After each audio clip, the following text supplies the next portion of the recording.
శ్లోకము 13 సర్వకర్మాణి మనసా సన్యస్యాస్తే సుఖం వసి నవద్వారే పురే దేహి నైవ కుర్వన్న కారయన్. తన మనసులోనే అన్ని పనులను దేవునికే అర్పించుకుని ఆసక్తిని విడిచినవాడు శరీరాన్ని నియంత్రించుకుని సుఖంగా జీవిస్తాడు.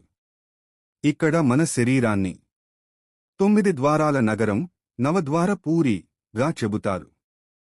అందులో నివసిస్తున్న ఆత్మ అసలు పనులు తానే చేయడం లేదు, ఇతరులకు చేయమని ఆజ్ఞ కూడా ఇవ్వడం లేదు అని జ్ఞానితో తెలుస్తుంది.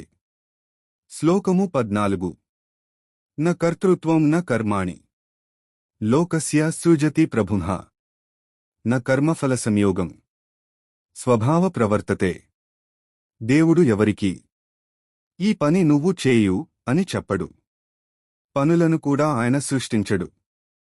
పనుల ఫలితాలను మన మీద బలవంతంగా పెట్టడు. అప్పుడు ఇవన్నీ ఎలా జరుగుతాయి?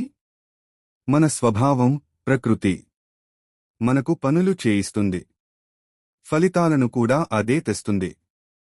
శ్లోకము 15 నాదత్తే కస్యచిత్ పాపం నచేవ సుకృతం విభుః అజ్ఞానేనావృతం జ్ఞానం తేన ముహ్యంతి జంతవః.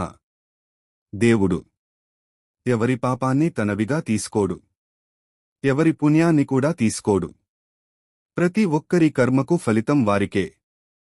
కాని అజ్ఞానం వల్ల మన నిజస్వరూపమైన జ్ఞానం కప్పబడిపోతుంది.